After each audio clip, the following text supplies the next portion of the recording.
is Eli Avalos. I was born in Iztapalapa, Mexico City, and I'm 18 years old. I came to the United States when I was about 18 months old, and I've been here ever since.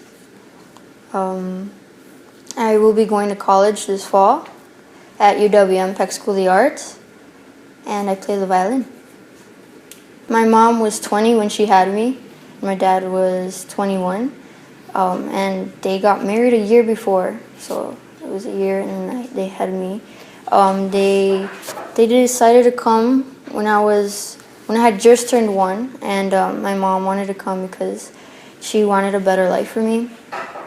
She knew that in Mexico that I wouldn't have the opportunities that I have now, and so one day she told my dad that the next day we were going to be leaving and that he can meet us up or not. And so yeah, the next day we had our stuff and we made the journey to the United States, which was a complicated journey. First, my family that was already living here, they contracted or they hired someone to take me to the United States through a plane and not through the desert, so it was less dangerous for me. My family didn't know this person that well, but they thought they could trust her, so they did.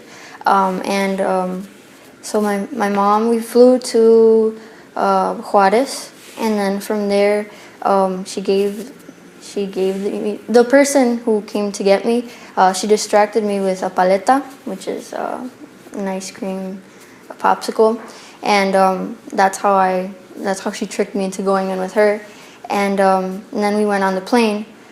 But to my mom, she and my dad went through the difficult way, which is through the desert, and they got stopped several times. And at one point, my mom got really sick, and they had to go back, and my dad had an injector, like with I don't remember what it was. Yeah, but so because she had a lot of fever, and then they still got caught even after that time.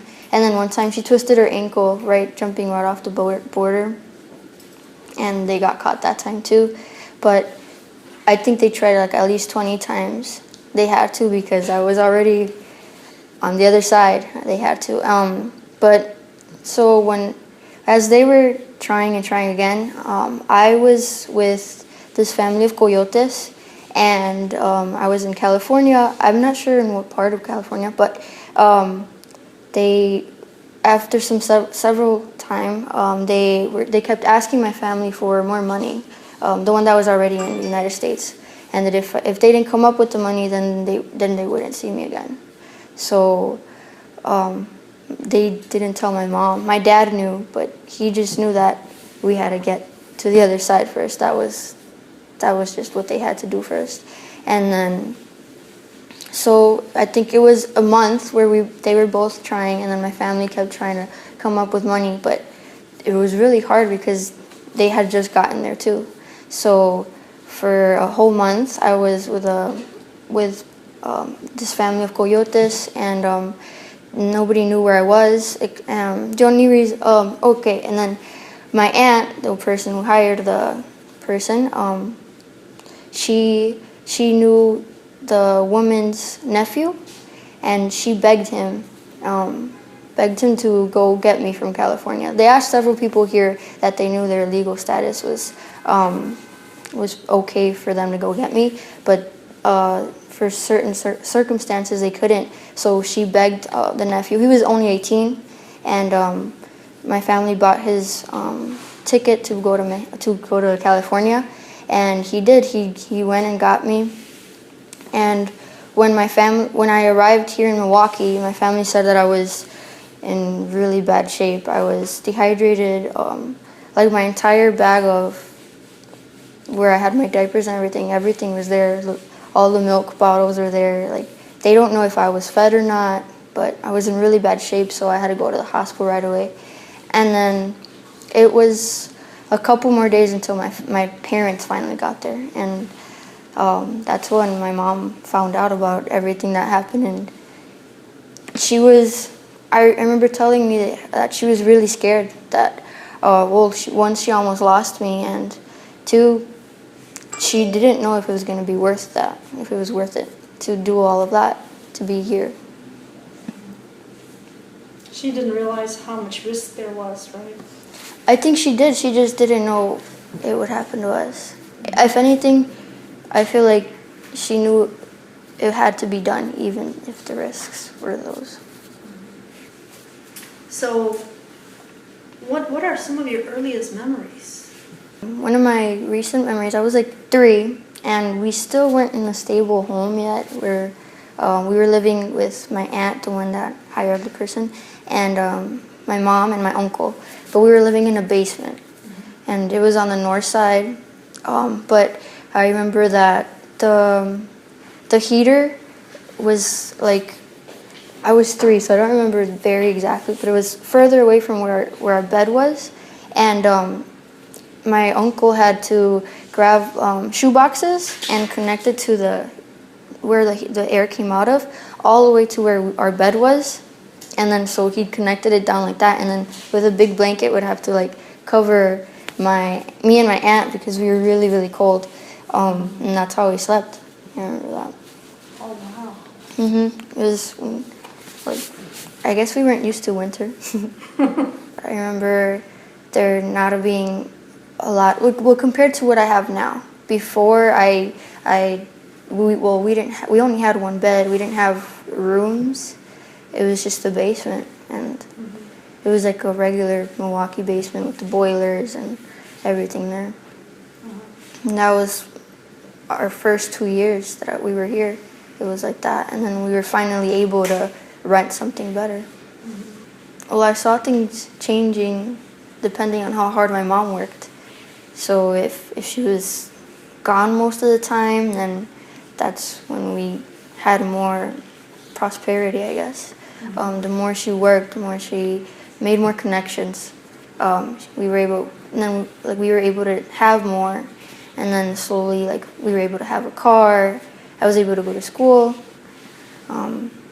So what did your mom do to work so hard? At first, she started cleaning offices downtown. So she would take a bus there, and then like in the morning, and there was 2 different companies, and like 3rd shift. Then like a 1st shift, I think she did. How old were you when she was doing it? 2 to 3 years old. So you don't really have any memories or stories of that? No, I just mostly remember going to school. I remember people talking, and I remember just, the kids talking. I remember just 2 people going, nuh-uh, back and forth, or like something was asked, and they're like, nuh-uh, and then and they just kept doing that. So I guess I kind of caught on, and then that same person came and asked me, like write that this and this and this and that, and I was like, nuh-uh, and that was my first word. That's what my first word was. So my mom told me that day I came home, and anything she would tell me, I'd be like, nuh-uh, and she was like, what are you saying? I remember in when I turned 4, I was enrolled at Bruce Guadalupe, and my mom liked that school. Well, I remember I have always asked her what gave you the idea to enroll me there, because I feel really fortunate to have gone there. And she said it was because she liked the little Virgencita, the Virgin, right on the corner, and that's why that really like called her attention.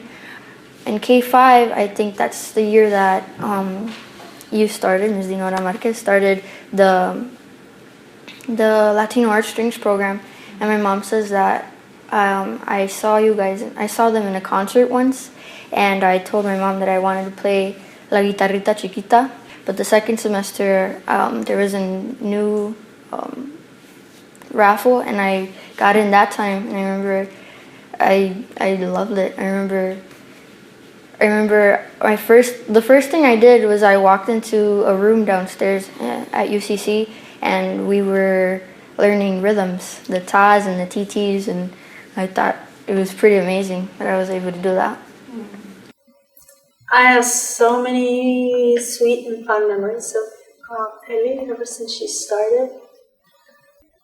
It's true. I mean, just that there was this sort of creative instinct in her, that was somewhat rebellious and somewhat playful. And, as a violin teacher, it's fun to see, but it's also a little hard because you're trying to get certain things done a certain way so that, you can help a kid go as far as they possibly can with the talent that they have. But Ellie always sort of has marched to the beat of her own drum. So one of my biggest joys most recently is that she applied for a grant that is given by the Latin Grammy Foundation, and it's an international competition. So because it's international, she didn't have to worry about qualifying by having, residency in the United States or whatever. She qualified just by her talent and her willingness to apply and make something happen. When that came through,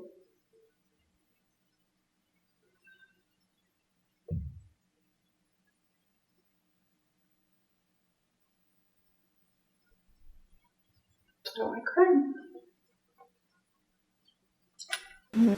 And I had her, one of my closest friends, I had her in my class since K5. And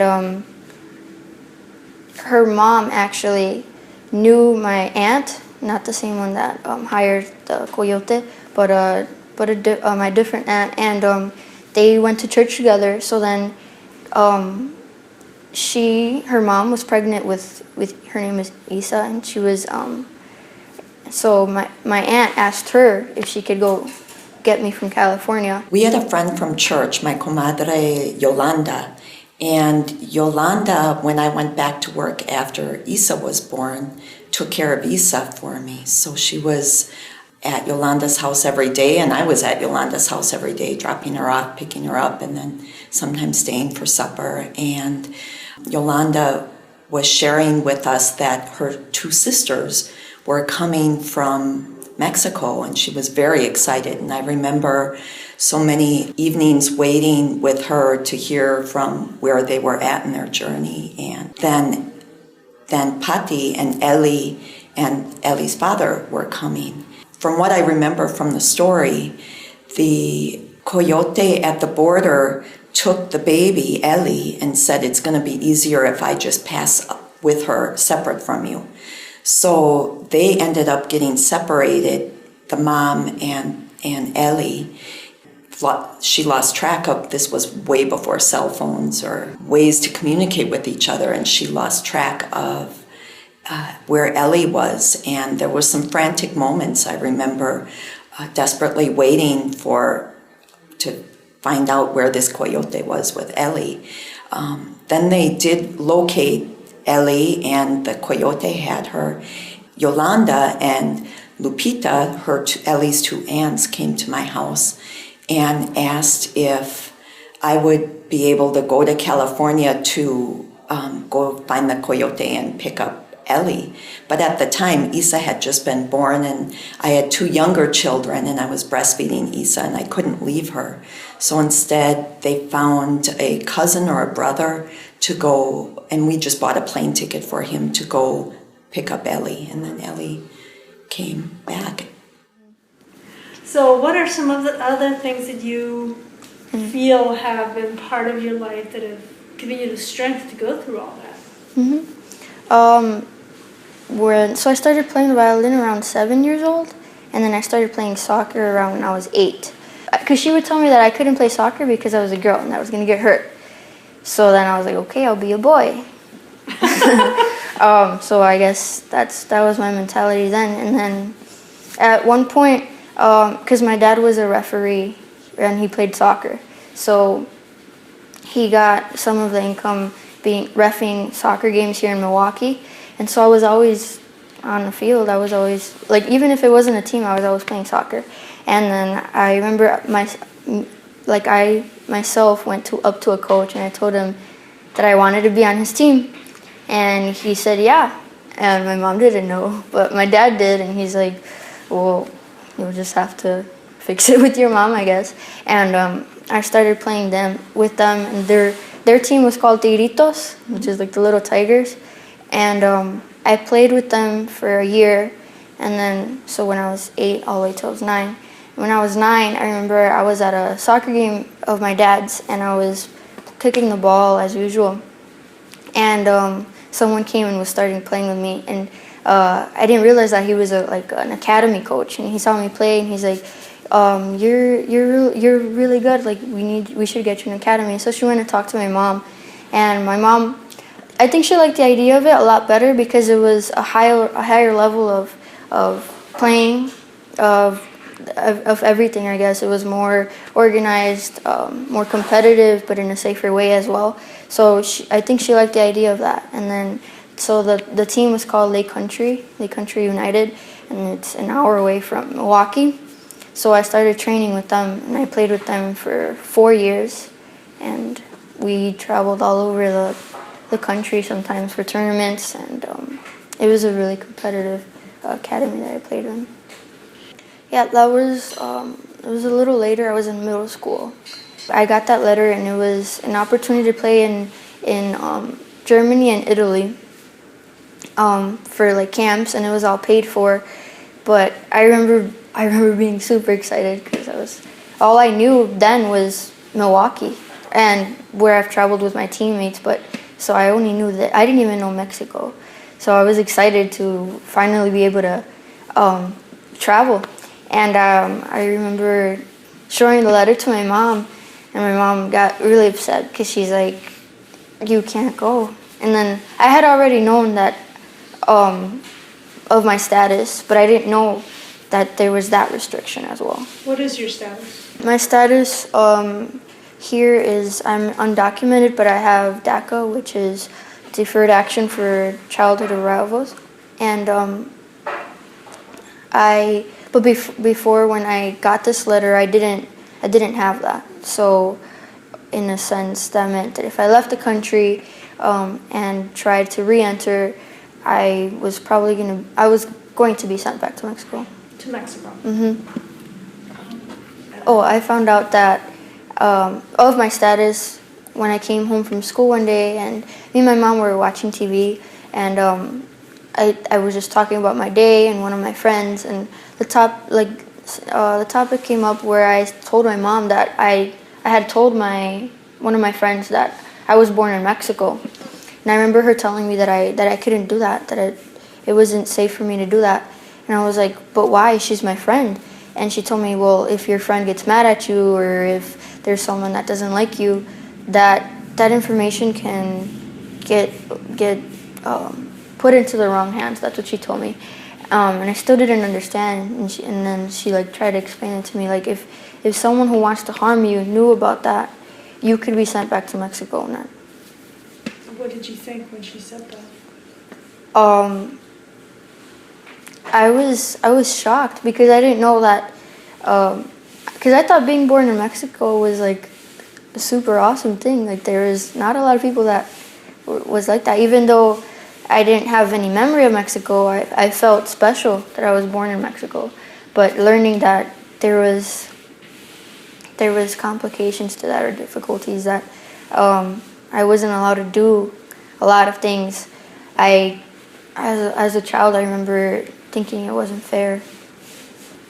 My status has limited me in through other examples, like there was an opportunity with the Latino Art Strings program to go to the White House to receive a national award we were given to by the president, and there were certain students that were going to be chosen, and I remember that I thought I was going to be one of the ones that were going to be chosen. I kind of knew, but given that I didn't have that, or my status, I knew that my teacher wouldn't even be able to ask me. So that was something that was, because those students got to meet the president, and I remember it being, well, even now I'm getting upset about it.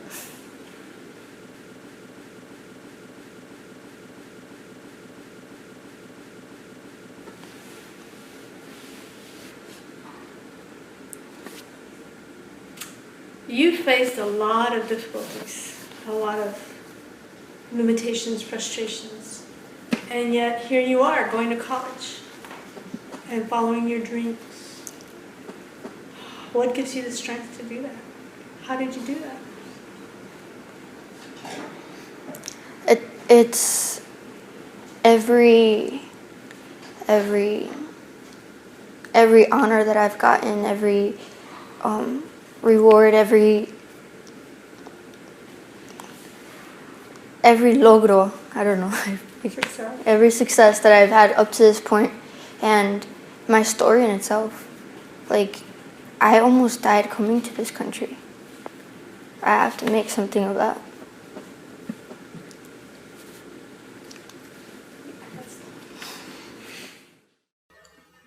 Well, I think it's a tragic story, and she, nor anyone else, deserves to live such a tragic story. But I feel very confident that someone like Ellie, with her talent and with her goodness and wisdom, will really do something fabulous with her life, no matter what the obstacles are.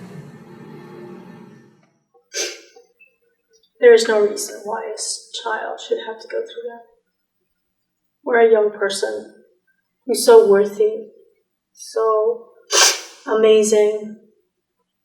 Or even if they weren't so worthy and amazing, no young person should have to be considering their self-value based on a broken immigration system. Because their self-value is so much more than that.